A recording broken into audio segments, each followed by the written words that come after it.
지난주에도 10장 어느 정도 보고 넘어갔는데요. 10장, 11장 좀 더 보고 12장으로 넘어갈게요. 됐네. 예, 감사합니다. 우리 지난주에 노아의 후손들에 대한 얘기를 봤어요. 그래서 10장 1절에 노아의 아들 셈과 함과 야벳의 족보는 이러하다 그래갖고 셈, 함, 야벳의 계보를 봤거든요. 그런데 이제 여기서 몇 개 좀 더 보고 그리고 11장으로 넘어갈게요. 10장 8절 보실래요? 성경을. 10장 8절에 함의 후손에 대한 얘기를 하고 있는 거거든요. 함의 후손 얘기를 하는데 거기 8절에 구스가 또 니므롯을 낳았으니 그는 세상의 첫 용사라 그래요.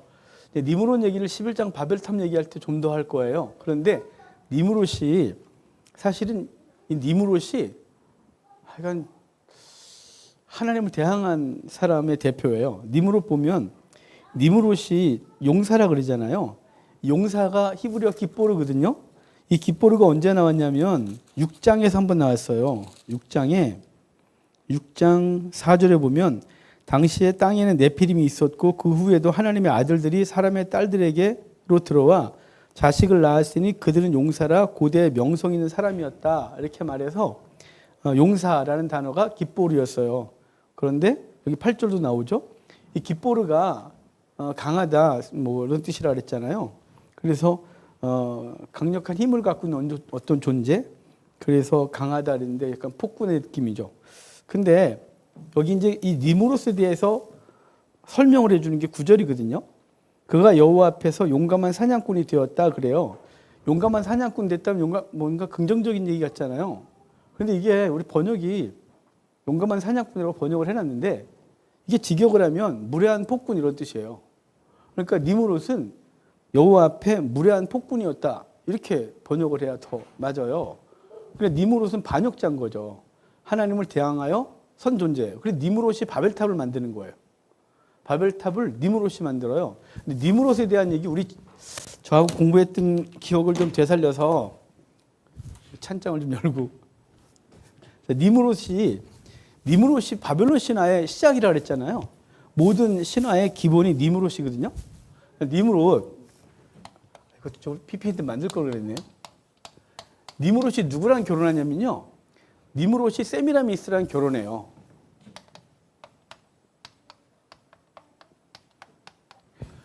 니므롯이 세미라미스랑 결혼하는데 이 바벨탑을 신할 땅에서 하잖아요. 신할 땅이 어디냐면 여기 유프라티스, 티그리스가 이렇게 있잖아요. 그리고 여기가 갈대아 우르예요. 여기 지금 바그다드가 여기죠. 이란 땅이고 이라크 땅이에요. 신할 땅이 메소포타미아 중심이에요. 그러니까 유프라티스, 티그리스. 메소포타미아가 강과 강 사이란 뜻이라 그랬죠. 헬라어. 그러니까 여기 이 사이가 여기가 신할 땅이에요. 신할 땅에서 바벨탑을 쌓아요. 얘가 니므롯이에요. 근데 얘가 여기를 지배하거든요. 지배할 때 그의 부인이 세미라미스였어요. 근데 세미라미스와 그 세미라미스하고 살다가 얘가 죽어요. 먼저. 졸지에 여자 혼자 남았잖아요. 그러니까 이 폭군 강한 애. 여기 이제 이 니므롯이 죽으니까 세미라미스가 묘하잖아요. 그리고 얘가 말을 만들어요. 얘는 태양신이 됐다고 사람들한테 말하거든요. 그래서 이때 태양신 숭배가 처음 생겨요. 세미라미스가 말한 거예요. 그러다 얼마 있다가 아들을 낳아요. 사생아죠. 사실은 이제 죽은 지 꽤 됐는데 그 아들이 담무스예요. 담무스를 낳거든요. 얘가 담무스인데 담무스를 뭐라 하냐면 자기 남편의 환생이라고 말해요. 사람들한테. 그러니까 그렇잖아요. 졸지에 남편이 없는데 아들을 낳았으니 얼마나 이게 이상해요. 그러니까 말이 많지 않았겠어요? 그래서 이걸 얘를 자기 남편의 환생이라고 말해요. 그래서 태양신 숭배가 생기고 환생설이 생겨요. 여기 환생설이. 그리고 환생이라고 하는 개념이 이때 생겨요. 그러고 나서 얘가 얘하고 결혼하죠. 남편의 저 환생이니까 족보가 이상해졌죠. 그래서 그 둘이 살다가 얘가 40살에 죽어요. 왜 죽냐면 멧돼지한테 받쳐서. 멧돼지한테 받쳐 죽으니까 얘가 또 갑자기 혼자 되잖아요. 그래서 얘는 지하 세계로 내려갔다 해서 지하의 신이 돼요. 이 담무스가 지하의 신인데 얘는 태양 신이 되고요. 얘는 다시 지하의 신이 돼요. 얘는 이제 중동이 건기 우기 뚜렷하잖아요. 건기 때는 다 말라버리고 우기가 돼야 새싹이 돋고 식물이 자라고 추수를 하잖아요. 그러니까 사람들이 얘가 뭐라 그러냐면 봄이 되기 전에, 그러니까 우기가 되기 전에 40일 동안 담무스를 위해서 애곡하는 기간을 가져요. 40년밖에 못 살다 죽었다고. 그래서 여인들이 애곡을 해요. 40일 동안. 그러니까 봄이 되기 전에, 이른비가 내리기 전에 애곡을 하면 그때 담무스가 올라와서 비를 내리고 새싹이 돋게 하고 열매를 맺게 한다는 거예요. 이 담무스가 농경신인 거죠. 그래서 담무스는 풍요의 신인 거예요. 그래서 여인들이 애곡하는 거예요. 그래서 에스겔서에 보면 유대인 그 예루살렘 성전이 얼마나 타락했는지를 보여주는, 거기서 남자들은 성전에 몰래 들어가서 지들이 그려놓은 그 우상에게 막 절하고, 여자들은 여자들에 따라서 기도하는데 담무스를 해서 애곡하고 있다 그래요. 그러니까 이 시대 그때나 지금이나 우리의 눈물을 흘리면 하나님의 나라나 뭐 주의 구원이나 영혼에 대한 것이 아니라 다 현실인 거죠. 돈, 뭐 이런 거. 그러니까 풍요를 위해서 우는 시대인 거예요. 그게 담무스, 에스겔 때 그 얘기를 한 거거든요. 얘가 담무스가 40일 동안 애곡을 해야 올라와요. 그리고 여인들이 애곡을 해야 되는 거예요. 그래서 이제 담무스가, 그러니까 그리스 로마 신화는 하데스가 되겠죠. 그 다음에 이제 얘가 지중해로 오면 메소포타미아에서는 담무스인데요. 메소포타미아에서 담무스였던 애가 그 우리 지리에서, 여기가 이스라엘이고 여기 그런데요. 여기가 그 메소포타미아죠. 메소포타미아에서 담무스였어요. 근데 여기 오면 이 레반트 땅이라 그래요. 여기 지중해 동편을 레반트 그래요. 레반트에 오면 얘가 뭐가 되면 바알이 돼요. 바알. 이 바알이 지중해로 오면, 여기 이제 크레타죠. 지중해로 오면 제우스가 돼요. 그리스 로마 신화에서, 그리스 신화에서. 그러니까 담무스, 바알, 제우스가 같은 애들이에요. 그래서 농경신인 거죠. 그래서 바알이나 제우스나 그 유물을 발견하면 담무스, 바알, 제우스는 다 뭘 갖고 있냐면 번개를 들고 있어요. 얘가 번개를 빡 치면 비가 오는 거죠. 그러니까 얘 농경신인 거예요. 그러니까 풍요를 바라는 신들인 거죠. 그래서 이 시대에도 우리는 하나님을 예수 그리스도를 구원해 주보다 뭐에 더 중요하냐면 예수님은 풍요의 신으로 섬기고 싶은 거예요. 그래서 우리는 풍요를 구하고, 그래서 기독교회가 기복주의에 빠져버리는 거죠. 번영신학에. 그러니까 이거는 새로운 바알 신앙인 거예요. 그래서 기복주의를 그렇게 싫어하는 거예요, 제가. 기복주의, 그렇다고 예수 믿으면 복 안 받냐? 받죠. 하지만 그게 목적이 돼선 안 되는 거예요. 그게 목적이 바알 신앙이에요. 언제나 그게 있었어요. 그러니까 그렇게 돼서 담무스 신화가 생기죠. 이 담무스 신화에서 또 뭐가 생기냐면 세미라미스가 이렇게 아이를 하나 안고 있는 이렇게 그림이 있어요. 이 세미라미스하고 세미라미스가 자기 아들 담무스를 안고 있는 그림 때문에 모자신 숭배가 생겨요. 여신 숭배 생기고. 그러니까 태양신 숭배, 여신 숭배, 환생설, 풍요의 신, 모자신 숭배가. 그러니까 이게 다 어디 와 있냐면 카톨릭에 다 와 있는 거예요. 모든 신앙이. 그래서 갑자기 원래 기독교에는 여신이 없어요. 어디 여신이 있어요. 그런데 어느 날부터가 카톨릭에서 마리아를 신격화해놓고 거기다가 마리아가 예수 그리스도를 안고 있는 것으로 모자신 숭배를 하게 되고, 불교가 무슨 여신이 있어요. 근데 부처님 말고 뭐라 그러죠? 거기가 또 있어요. 갑자기 생각했네. 모든 종교에 갑자기 여신들이 막 등장하는 거예요. 거기다가 여신이 아들을 안고 있는 그림. 이게 다 여기서 시작된 거예요. 그러니까 담무스 신화는 모든 신화의 기초예요. 모든 신화의 기초. 메소포타미아에서 인류가 확장되기 시작하니까요. 그래서 여기서부터 시작된 이 신화들이 계속 오는데, 걔가 시작이 바로 니무롯이에요. 니무롯. 예. 오늘 본문에 니무롯. 용감한 사냥꾼이라고 번역된 그 부분, 원래 직역을 하면 무례한 폭군이라고 번역한다 그랬죠. 그러니까 하나님께 대항하는 존재인 거예요. 그래서 제가 바벨탑을 쌓는 거예요. 그 바벨탑 쌓는 11장 가서 이 부분 다시 좀 얘기할게요. 자, 그 다음에 21절 가볼까요? 21절에 셈은 에벨 온 자손의 조상이다 그러죠. 에벨 온, 사실은 셈의 계보에, 자, 셈의 계보 우리 PPT로 바꿔주실래요? 셈의 계보면 보면 거기 셈 있잖아요. 노아의 아들 셈, 함, 야벳. 셈은 중동 지역 그래놓고 셈, 고멜, 마곡, 마데, 야완, 두발, 메색, 다리스, 디라스 그러죠. 근데 여기 요 다음 장면 보여주실래요? PPT. 내가 띄워드리는구나. 아유, 죄송합니다. 이게 또 목사님한테. 자, 이거 말고 다음 것도 보여줘야 돼요. 잠깐만요.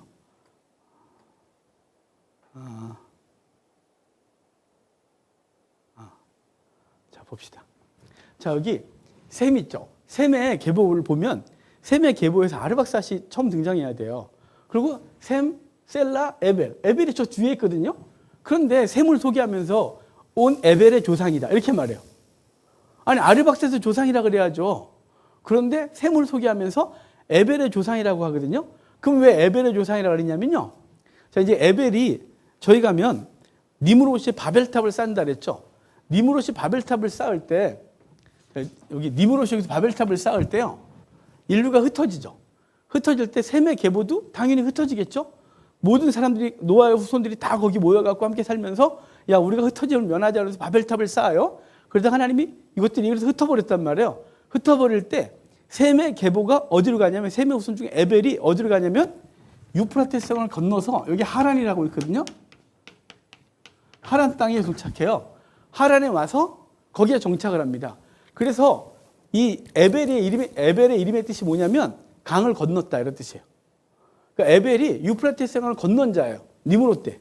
그래서 유프라테스 강을 건너고 그러고 나서 거기다가 나라를 만들어요. 그의 세나. 그러니까 다른 사람들이 다 흩어져서 자기 영역 만든다 그랬죠. 에벨이 나라를 먼저 만들었어요. 아르박삿은 영향이 여기 없었고. 근데 에벨이 만든 나라가 뭐냐면 에불라 왕국이에요. 그러니까 하란 지역에 고대 때 에불라 왕국이 약 200년간 존속했었어요. 그러다가 뭐 설에 의하면 히타이트에 의해서 망했다는 소리도 있고 했는데, 하여간 에불라 왕국이 약 200년간 하란 지역 거기서 있다가 망해요. 망하고 싹 사라지는 거죠. 그 후손들은 거기에 정착해 살긴 하지만 나라가 없는 민족이 되는 거예요. 그래서 여기 셈은 온 에벨의 조상이다라고 말한 건 뭐냐면, 에불라 왕국에라고 정착하게 살았던 사람들의 조상이 바로 셈이다 라고 말하고 싶은 거예요. 우리 성경에는 그냥 에벨의 조상이다 그런 바람에 이게 뭐야 그랬단 말이죠. 그래서 에벨에서 나온 말이 뭐냐면, 우리 출애굽기에 가면 갑자기 이스라엘을 명하는 이스라엘에 대한 명칭이 히브리인으로 갑자기 바뀌어요. 이스라엘에서 야곱의 후손들을 이스라엘로 그랬잖아요. 이스라엘 그러다가 갑자기 출애굽할 때 되면 출애굽기 1장에서 히브리인들 갑자기 나와요. 갑자기 왜 히브리인이 나오냐면, 바로 히브리가 뜻이 뭐냐면 강을 건너온 자예요. 그럼 누가 관련이 있냐면 에벨하고 관련이 있죠. 자, 에벨에 원래 히브리어는 모음이 없다 그랬죠. 히브리어는 자음만 있어요. 그래서 지금도 이스라엘은 히브리어를 초등학생 때 4학년 때까지인가 모음이 붙어 있어요. 교과서에. 그리고 그 이후에는 모음이 사라져요. 교과서에서. 그리고 나가보면 온통 간판이고 뭐고 다 신문, 책이고 뭐고 다 모음이 없어요. 모음이 없는 걸 걔네가 읽어요. 그래서 제가 우리 신학교 할 때는 모음 붙여갖고 있거든요. 그러다가 이스라엘 딱 갔는데 못 읽겠는 거예요. 이걸 어떻게 읽어요? 그래서 이제 저희 이끌었던 이스라엘에서 공부했던 고고학자가 저희 함께 동행했어요. 그래서 목사님, 저 읽을 줄 알아요? 막 읽는 거예요. 거짓말이지. 내가 그랬어요. 내가 못 읽는다고 막 읽는 거지. 했더니, 다 읽는데 어떻게 읽어 저걸? 그랬더니 어릴 때부터 계속 그 단어를 보면, 그러니까 우리 대한민국 그러면 이렇게 되겠죠. 뭐 이렇게 되겠죠. 그럼 대한민국이라고 읽지 않겠어요? 그러니까 이걸 계속 보면 여기서 갑자기 요게 싹 빠졌는데 다 읽게 된다는 거예요. 어릴 때부터 계속 책을 읽다 보면 그 문장을 딱 단어를 보면 그렇게 읽어진대요. 그래서 그래서 뭐 제가 해봤어요. 알죠. 그랬죠. 히브리 지금도 이스라엘은 저학년 때까지 모음이 붙어 있다가 고학년 때 모음이 사라져요. 교과서에서. 자, 그러면 고대 땐 없었죠. 당연히 없는 거죠. 자, 그러면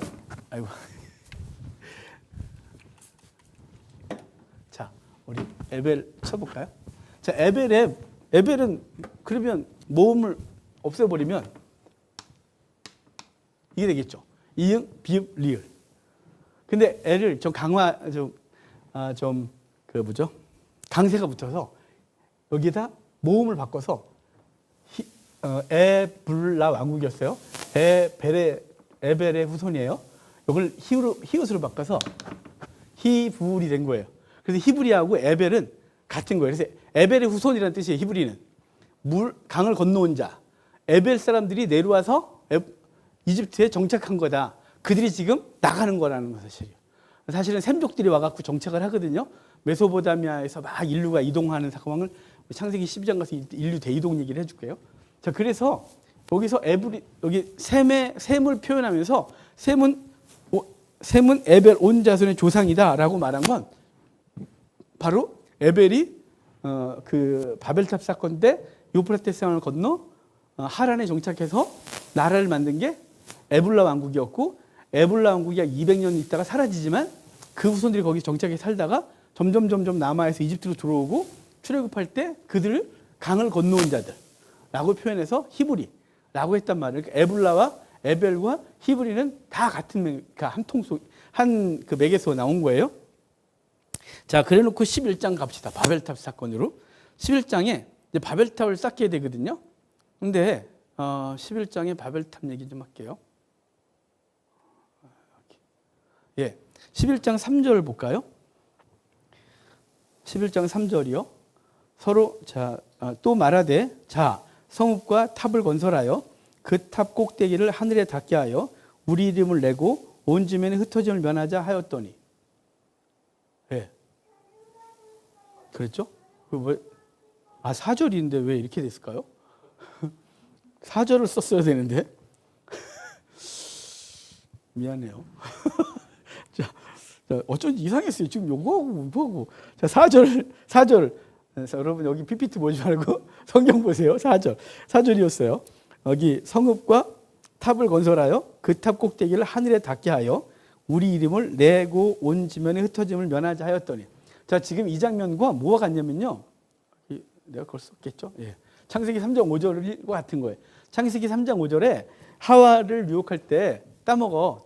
어떻게 정령 죽는데 안 죽어. 먹으면 너희 눈이 맑아져 하나님과 같이 되어 선악을 분별할 줄 알아. 선악의 기준이 되는 거야 라고 했단 말이에요. 하나님과 같은 동급에 올라가겠다는 거죠. 하나님이 선악의 기준인데 무슨 소리야 네가 해. 네가 주권 갖고 살아 뭐 이런 거죠. 그랬다가 이제 엉망이 됐어요. 근데 다시 노아홍수 이후에 또 인간들이 똑같은 죄를 범하는 거예요. 그러니까 인간은 안 바뀌는 거예요. 인간의 죄성은 안 사라져요. 그러니까 예수 믿으면 죄성이 사라지지. 그런 게 어딨어요. 죄성이 사라지지 않아요. 죄가 용서받은 거죠. 그리고 그 용서받은 은혜로 죄를 이기고 살아가는 거죠. 몸부림을 치고 넘어지면 다시 일어나고 실패하면 다시 서고 이런 거죠. 그러니까 죄성이 사라지지 않아요. 인간은 그냥 인간 그대로 있는 거예요. 그래서 인간 자체에 소망이 없는 거죠. 내가 열심히 덕을 쌓고 뭐 공로를 쌓아서 천국을 절대 그럴 수가 없어요. 우리는. 그래서 하나님의 은혜가 필요한 거죠. 인간은 창조 때도 그랬고 노아홍수 이후 때도 그랬고 아브라함을 불러서 그 후손으로 믿음의 조상 삼고 믿음을 갖고 있어 똑같고 예수 그리스도를 믿기 전에도 그렇고 예수 그리스도 믿음으로 똑같고 인간의 죄성은 사라진 적이 없어요. 근데 그것을 하나님의 은혜로 능히 이기고 살아가는 거죠. 능히. 그리고 본성이 막 꿈틀거려 올라와서 하나님의 말씀, 하나님의 감동을 우리가 그냥 이겨먹고 살 때가 있어요. 그러다가 하나님께서 주신 은혜로 다시 굴복을 당하고 하나님의 말씀 가운데 순종하고 살아가는 것이죠. 그게 이제 우리가 끊임없이 있는 거죠. 여기 뭐냐면 여기 11장 4절도 뭔 얘기를 하냐면 인간이 하나님과 같아지려는 거예요. 그래서 거기 대를 쌓아서 우리 이름을 내고 온 지면에 흩어질 면하자 그래요. 하나님과 같아지고 싶은 거죠. 그게 인간의 본성이죠. 그래서 자기의 이름을 내겠대요. 원래 하나님의 이름이 영광받아야 되는 거잖아요. 근데 죄인은 자기 이름을 내는 거예요. 그래서 흩어질 면하자 그러면서 바벨탑을 쌓아요. 근데 바벨탑이 그 바벨이라는 뜻이 이름이 뭐냐면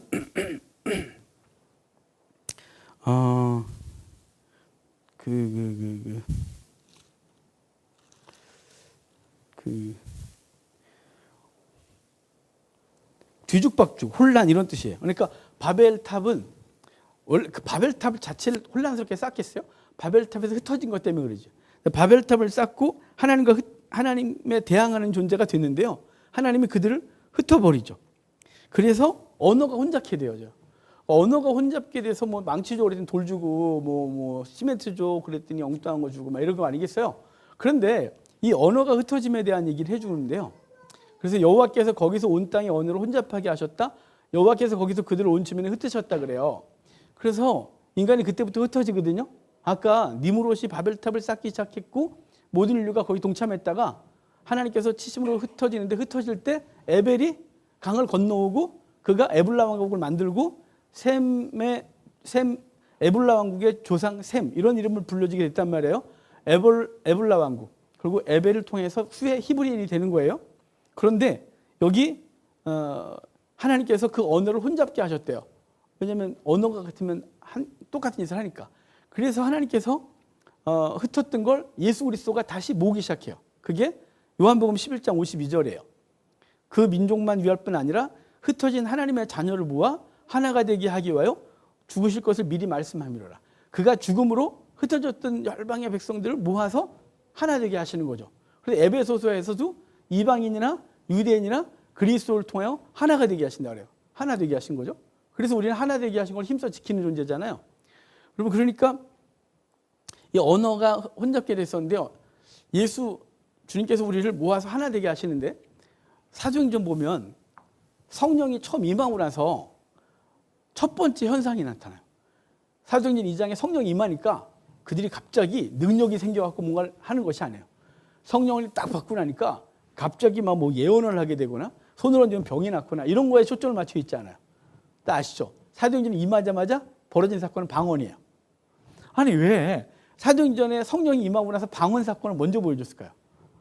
그것은 그래서 방언 사건이 먼저 보여준 건 그 언어가 흩어져서 각각 자신들이 살아가고 있던 걸 자신이 살던 걸 주님께서 그 성령을 각 사람에게 부어주심으로 그들이 한 언어를 하게 된다는 거예요. 뭐 영어를 한다, 한국말로 통일된다 그게 아니고요. 하나의 언어. 그 예수 그리스도라는 언어로 같이 가게 되는 거예요. 그래서 신기한 게 있어요. 그 예수를 이제 고향 친구들을 만나 보면 이제 오래간만에 만나잖아요. 그럼 되게 바꿔요. 반갑다. 잘 지내냐 막 그러다가 한 5분 지나면 할 말이 하나도 없어요. 뭔 말할지 모르겠고 그렇다고 옛날 추억을 끄집어내갖고 어릴 때만 네가 막 이거 갖고 할 말도 없잖아요. 한 5분 지나면 할 말이 하나도 없어요. 그래가지고 고향 친구 만나는 거 반가운데 그 다음부터는 지옥이에요. 이걸 어떻게 이 자리를 떠나지? 막 씻고 미칠 것 같아요. 친구들이 막 카톡 연결해놓고 같이 만나자고 가끔 하면 뭐라고 답을 할지 모르겠고 서서히 끊어져요. 그런데 신기한 건 있어요.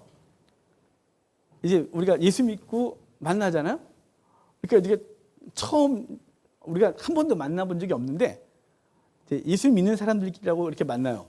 그러면 대화가 자연스럽게 이어지고 계속 풍성한 은혜 말씀을 나누게 되거든요. 그러니까 같은 생각, 같은 마음을 가지고 같은 얘기를 하게 되는 거예요. 그러니까 그게 바로 언어가 통일되는 거죠. 방언은 마저 그 흩어졌던 언어들이 다시 하나 되는 거예요. 그래서 성령이 임하자마자 첫 번째 보이는 현상은 방언을 주심이에요. 그래서 다 알아듣게 하시며 그 사도행전 2장에 바로 바벨탑을 통해서 벌어진 사건인 거죠. 자, 그런데요. 자, 여기서 제가 아까 이 장면 아까 보다 말았어요.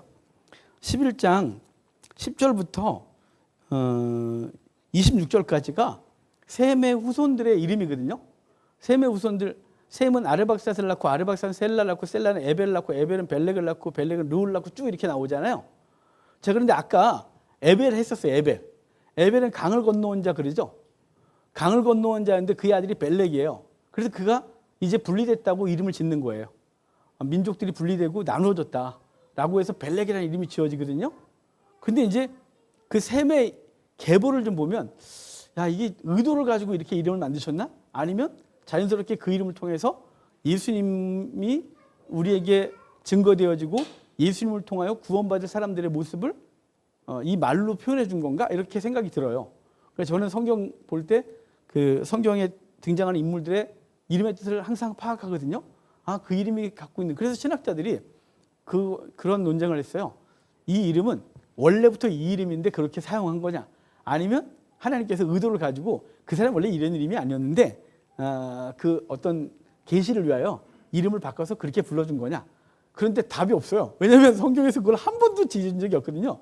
그러니까 항상 신학자들은 쓸데없는 거 갖고 논쟁을 하다 답을 안 찾고 괜히 논쟁을 하고 막 뭔가 대단한 것처럼 발표하려고 하다가 다 모여서 듣고 있는데 결론은 모릅니다. 그런데 그걸 안 적어. 미치겠다 진짜.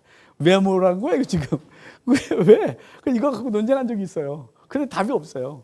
그냥 우리 이제 자유주의 신학자들 말고 우리처럼 보수주의 신학자들은 그냥 믿는다예요. 아까 우리 찬양할 때 그러더라고요. 하나님 말씀 들 때 이해되게 해주시고 이해되지 않으면 믿음으로 받아들이게 해달라고 그래서 역시 장로기 신학을 했구만 그랬어요. 그러니까 이제 자 그럼 이 이름이 갖고 있는 의미들 좀 볼까요? 셈이란 뜻이 이름이란 뜻이에요. 셈이 히브리어로 그냥 이름 그러면 셈이에요. 셈. 그러니까 이름이 뭐야? 그러면 셈이 뭐야? 이렇게 묻는 거예요. 셈이 이름이에요. 그러니까 사실은 하나님께서 셈을 통하여 그 어떤 이름을 계시하고 있는 거죠. 어떤 이름을 드러낼 거예요. 그 이름이 바로 예수 그리스도죠. 셈을 통해서. 그런데 셈의 아들이 아르박삿이에요. 제가 아르박삿은 영역이 없다 그랬죠. 모든 사람들은 자 여기 우리 보면 그 셈은 쭈루룩 그러다가 노아의 후손들 그래서 여기 나라가 엘람은 페르시아 아수르 아르박삿 그걸 지워버려 그랬어요. 제가 그래서 세월을 만든다 그래서 야 지워 그거 그랬어요. 저희 딸한테. 아르박삿은 영역이 없어요. 그런데 항상 표를 다운받거나 그러면 만들기 귀찮으니까 그거 그대로 쓰긴 하지만 이거 아닌데 싶은 거예요. 그러니까 아르박삿은 영역이 없어요. 그리고 나머지 룻은 리디아. 리디아는 지금 터키의 고대 왕국에 리디아 왕국이 있었어요. 리디아 왕국의 유명한 왕이 크로이소스죠. 하여간 리디아. 그 다음에 뭐 아람은 그르주야, 구스는 이디오피아, 미스라임은 애굽, 붓은 리비아. 아까 리비아 사람 구레네 시몬 거기가 붓이 만든 나라예요. 그래서 가나안은 시돈, 헷, 여부스, 아모리 그래서 요단 그 지중해 동편에 있었던 족속들, 아수르 뭐 이렇게 해서 쭉 만들어졌어요. 자 그러면 노아 후손들 중에 쭉 왔어요. 그리고 자 넘어갈게요. 아까 영역 없었다 그랬죠. 아르박삿은. 근데 이름이 영역이에요. 그래서 제가 이걸 보다가 뭐야 이거. 영역이 없는 인간한테 영역이라는 이름을 주다니 소망인 것 같아요. 그게 이제 저는 이렇게 생각이 돼요. 하나님께서 우리를 구원하셨는데요. 사실 우리는 이 땅에 영역이 없어요. 우리는 이 땅에 소속된 사람이라 하늘의 고린도후서에 빌립보서에 바울이 빌립보 교인들에게 편지를 하면서 우리의 시민권은 하늘에 있다 그래서 우리의 시민권은 하늘에 있고 우리는 하늘 소속인 거죠. 우리는 하늘의 영역이 있어요. 이 땅에 영역이 없어요. 우린 나그네. 그래서 베드로는 우리에게 나그네라고 표현하거든요. 그러니까 성도는 영역이 없는 존재예요. 영역이 없어요. 그 대신 성도라는 이름을 갖고 살죠. 셀라는 확장 보냄받은 자래요. 사실은 사도들이 아포스톨로스 그래서 보내심을 받은 자라는 뜻이거든요. 그러니까 우리는 하나님 앞에 보냄을 받고 하나님의 나라를 세워가는 존재. 그게 이제 셀라 거죠. 근데 셀라의 아들이 에벨이에요. 에벨은 강을 건너온 자 그래서 영역이 다른 거예요. 그래서 요단강을 건넌 존재처럼 애굽강을 건넌 나일강을 건넌 존재처럼 강을 건너오고요. 벨렉은 나눔 분리라는 뜻을 갖고 있어요. 그래서 에벨이 자신의 아들의 이름을 지을 때 니므롯 때문에 인류가 흩어지고 자신이 유프라테스를 건너고 나서 우린 나누어졌다라고 이름을 지었다고 보여지거든요. 벨렉이 나눔 분리라는 뜻이에요. 그의 아들이 르우예요. 르우는 친구라는 뜻이거든요. 근데 여러분 우리를 주님께서 친구라고 부르셨어요. 그러니까 요한복음 16장에 이제 우리에게 너희를 더 이상 종이라 하지 않겠다. 너희를 친구라 하리라. 그랬단 말이죠. 그래서 이제 우리는 주님과 친구죠. 그래서 친구 먹었어요. 그래서 기도할 때 친구 이거 좀 급해. 이래서 되는 거예요. 왜냐면 친구라고 했으니까. 그렇다고 해서 친구라고 해놓고 내가 친구 그랬더니 너 이름을 띠라 이상하잖아요. 그러니까 주님이 우리가 동행하고 그분이 친구죠. 그래서 순교자 손양호 목사님은 오른손을 장갑을 안 꼈대요. 오른손에 장갑을 안 끼고 물건도 가방도 안 들었대요. 그리고 그분은 손을 항상 이렇게 다녔대요. 그래서 왜 그러냐니까 난 주님하고 손잡고 다닌다고. 늘 잊지 않으려고 하셨던 거죠. 늘 잊지 않으려고. 또 어떤 분은 사고를 하시는 분이 거기 그 회장 자리에 항상 비워놨대요. 회의석상에 거기는 비어있대요. 거기 뭐예요? 주님이 앉아 계신 자리라고. 이분이 우리 회장이시라고. 그래서 모든 걸 그분의 그렇게 한다고. 그러니까 늘 그렇게 하는 거죠. 우리 어른 친앙인들은 어떻게 했냐면 밥을 하기 전에 숟갈로 한 숟갈을 쌀을 떠서 따로 보관했어요. 그래서 일주일마다 그걸 교회에다가 다 바쳤어요. 성미라고. 성미가 우리나라만 있는 거예요. 원래 전 세계 교회 없어요. 근데 원래 이 성미는 하나님께 띄어서 드리긴 하지만 왜 줬냐면요. 목사들이 그때 워낙 많이 굶어서 목사들 먹여 살려야 되잖아요. 그래서 성미란 걸 한 숟갈 떠서 하나님께 드린다는 것을 갖고 와서 교회 식구들이 함께 먹었어요. 주일날. 목사님도 먹었지만. 그게 성미의 시작이에요. 그런데 여기서 끝난 게 아니에요. 우리 믿음의 선배들은 하고 식탁 한 자리를 비웠어요. 밥을 떠서 거기 놔뒀어요. 그리고 다시 자기들 먹었지만. 주님께서 우리 식탁에 함께 계신다고 계속 생각한 거예요. 거기처럼 거기 절하고 그런 건 아니에요. 그게 아니라 늘 잊지 않겠다고. 우리의 식탁에 주님이 앉아 계시다. 우리는 이 밥을 주님께 먼저 드린다. 이렇게 계속 그렇게 했단 말이에요. 그게 무슨 이상한 짓을 한 게 아니라 그분을 잊지 않겠다고. 근데 우리는 이제 젊은 친구들이 그런 거 왜 해요? 이랬더니 다 잃어버렸어요. 그러니까 그런 얘기 있잖아요. 상품이 귀하면 포장을 잘해야 된다고. 근데 포장이 그게 뭐 중요해? 포장 벗겨버리면 상품이 망가진다고. 그러니까 지금 우리가 종교적인 어떤 행위들, 우리 어른들이 갖고 있었던 마음들을 다 놓쳐버렸어요. 헌금할 때 어른들은 헌금을 딱 이렇게 그 옛날 돈이 워낙 구겨진 게 많으니까 다 데렸거든요. 데려갖고 성경책 사이에 넣었다가 해요. 황 목사 해요? 안 해요, 저. 안 해요. 그러니까 제가 말씀드린 건 뭐냐면 우리 어른들이 하나님을 그렇게 존귀하게 생각했단 말이에요. 그러니까 근데 여기 르우는 친구란 뜻이 친구. 그 다음에 스룩은 덩굴손 섞어짜다인데요. 이 덩굴손 섞어짜다 이 뭐냐면 이게 에베소서에 보면 이방인과 유대인들이 원래 멀어 있었었는데 그리스도를 통하여 가까워졌다 이렇게 말해요. 그러니까 이방인과 유대인들이 섞여 있는 거예요. 그러니까 혈통과 나라와 모든 게 다 상관 안 하고 예수 그리스도는 그리스도라는 이름으로 모든 사람이 구원을 받게 하신 거죠. 지혜로운 자나 야만인이나 수구디아인이나 힘 있는 자나 힘없는 자나 그리스도 안에서 다 섞여 있는 거예요. 그게 복음이었어요. 그 다음에 나홀은 콧김을 뿜다 숨이 차단데 데라의 아버지거든요. 그게 그 주의 백성들을 향하여 예수님이 부활하시고 그 마가에 따라 빵에 가서 첫 번째 한 게 뭐냐면 제자들을 향하여 숨을 불어 넣으시면서 성령을 받으라 이렇게 말씀하세요. 그 장면은 무엇을 처음으로 시작한 거라고요? 창세기 2장에 아담을 만드시고 그 코에 흙으로 만드시고 그 코에 생기를 불어넣으시니 생명이 됐더라 그래요. 그러니까 콧김을 불어넣으셔서 살아나게 하는 거예요. 그게 나홀이란 이름의 뜻이에요. 바로 나중에 셈의 후손들이 갖고 있는 나름대로 그 얘기들을 다 이름들로 하고 있다는 거죠. 데라는 체류하다 지체하다. 사실은 데라는 거기 지체하는 바람에 하나님의 명령을 어겨요. 나중에 이제 보겠지만 데라는 원래 떠나야 되는 거예요. 원래 하나님이 아브라함에게 갈 때 내가 지시한 땅으로 가라는 건 누구한테 먼저 준 명령이냐면 데라한테 명령을 먼저 준 거예요. 근데 데라가 갈 때 우리가 출발해서 하란에 와서 거기서 멈춰버려요. 하나님은 아브라함에게 다시 말씀하시고 아브라함이 출발하죠. 그래서 데라가 멈춰요. 거기에 멈추고 그리고 거기서 끝나는 거죠. 그래서 데라의 그 뜻이 체류하다 지체하다 이런 뜻이에요. 그러니까 지체하는 그 속에서 하나님의 아브라함을 다시 뽑아내시는 장면이 12장 얘기예요. 자, 우리 이거는 안 보려고 그래요. 이거 보자마자 머리 아프잖아요. 안 보이군요. 보지 마세요. 자, 그 다음에 볼게요. 이건 제가 안 드렸네요. 요거 저기 안에 이거 표 있어요. 나머지는 다 있죠. 이 표, 연표. 예, 이거 드리세요. 자, 창세기에 이제 이 장면을 볼 건데요. 오늘 지금 벌써 시간이 너무 빨리 가요. 뭐 여기서 끝나겠네. 자, 이 표는요. 제가 이 표를 그리다가 너무 충격을 받았어요. 왜 충격을 받았냐면 거기 맨 아래 칸에 있어요. 아래 칸에 쭉 보다 보면 있어요. 네. 이거를 왜 놀랐냐면 자, 앞에 아담 그 다음에 보이죠? 셋, 에노스, 게난 등등은 900년간 살면서 쭉쭉쭉쭉 내려와요. 그죠? 이렇게 쭉 내려와요. 거의 평균적으로. 그래서 먼저 죽거나 뭐 빨리 죽거나 그런 게 없어요. 에녹이 365세에 하나님과 동행하다가 죽음을 맛보지 않고 간 거죠.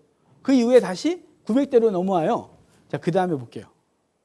더 중요한 얘기. 자, 이제 노아 이후에, 노아가 초록색이죠. 노아가 초록색인데 빨간 선이 노아 600세대 전에 홍수가 발생된 걸 해놓은 거예요. 근데 여기까지 뭐 자연스러웠어요. 그러다가 제가 언제 충격을 받냐면 그리다가 뭐 잘못 그렸나 싶은 게 뭐냐면 자, 셈, 아르박삿, 셀라, 에벨, 벨렉 쭉 오면서 죽는 게 점점 비슷해져요. 그러다가 어디까지 오냐면 자, 파란색 아브라함 와보세요. 자, 아브라함 그리다가 이거 내가 잘못 그렸나 싶었어요. 왜냐면 아브라함이 누구와 함께 살고 있냐면 노아도 그때까지 살고 있었던 거예요. 제 이미지는 노아는 무지하게 오래되신 분. 그 아브라함하고 관계 없을 것 같았단 말이죠. 근데 연표를 정리하다가 이 뭐야 싶었어요. 그러니까 아브라함은 저 뒤에 있는 사람 같았거든요. 근데 아브라함이 노아, 셈, 아르박삿, 셀라, 벨렉, 뭐 루, 수루, 나홀, 데라 다 함께 살고 있던 거예요. 다. 어디에 살고 있었을까요? 에블라 왕국에, 하란 지역에. 하란 지역에 에벨이 와서 에블라 왕국을 만들고 거기 정착해 살다가 나라는 망했어요. 나라는 망했지만 망했다고 어디 갈 데 있어요? 그냥 거기 사는 거지. 망한 나라의 백성으로. 그리고 거기 정착해 살고 있었어요. 그러다가 데라가 어디까지 왔으냐? 데라는 따로 갈대아우르, 지금 메소포타미아 남부, 이라크저 남부, 거기 살다가 갈대우르에서 우상 만들고 있었대요. 전생에 의하면. 우상을 만들고서 팔아먹고 있었는데 주님이 데라에게 데라야 너는 내가 지시한 땅으로 가 라고 해서 데라가 갈대아우르를 떠나 어디까지 오냐면 하란까지 왔죠. 하란에 와서 멈춰요. 왜 멈추면 거기 친척이 다 있는 거예요. 어디가 여기를. 그래서 사돈의 팔종까지 다 모여 있는 거죠. 잘 계셨어요? 안녕하셨어요? 이러고. 근데 아브라함에게 넌 가. 그러는 바람에 아브라함이 떠나는데요. 발음이 이렇게 엉망이 되네요. 자, 12장 1절 봐요. 성경. 12장 1절을 볼게요. 제가 읽어드릴게요. 여호와께서 아브라함에게 이르시되 너는 너의 고향과 친척과 아버지의 집을 떠나 내가 내게 보여줄 땅으로 가라. 자, 뭐라 그러냐면 내 고향과 친척과 아버지 집을 떠나래요. 고향, 친척, 아비. 어딜까요? 하란이에요, 하란. 고향이죠. 에블라 왕국의 고향이잖아요. 그래서 셈은 온 에벨의 조상이다. 이렇게 말했잖아요. 그러니까 에벨의 후손들이 다 거기 정착해 살았고 거기 다 모여 있는 거예요. 그러니까 에벨이 오면서 다 따라왔겠죠. 셈도 아르박삿도 노아 할아버지도 야 니들만 가냐 나도 가자 이래갖고 와갖고 거기다 살았던 거겠죠. 성경에 얘기하지 않아요. 그런데 아브라함이 거기서 그래서 거기 본토 고향 친척 아비집 이렇게 말해요. 옛날에는 본토 친척 아비집 그랬는데 친척 거기 다 몰려 있죠. 아버지 집을 떠나요. 데라를 떠나라는 거예요.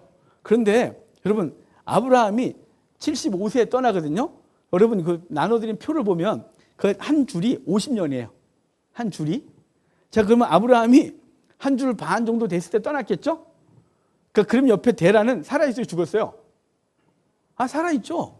왜냐면 누구 때까지 살아있냐면 이삭이 태어났을 때도 살아있었어요. 야곱이 태어날 때도 살아있었어요. 그런데 야곱이 바단 아람에 올라갔을 땐 돌아가셨어요. 데라가. 없어요. 그러니까 성경 창세기의 많은 부분을 이분들이 함께 살아가고 있는 거예요. 그러니까 아브라함이 우리 이제 사도행전 7장에 보면 스데반 집사님의 설교가 나오는데 그 스데반이 설교할 때 데라가 죽은 후에 아브라함이 떠났다고 되어 있어요. 그 왜 죽은 후에라고 했을까요? 거기 32절 11장 32절에 데라는 나이가 205세가 되어 하란에서 죽었더라 라는 글이 있고 뒤에 이제 아브라함 얘기 나오거든요. 그러니까 사람들은 글의 흐름 따라 죽었구나 라고 생각하는 거죠. 하지만 연표를 정리해 보면 안 죽어 있었어요.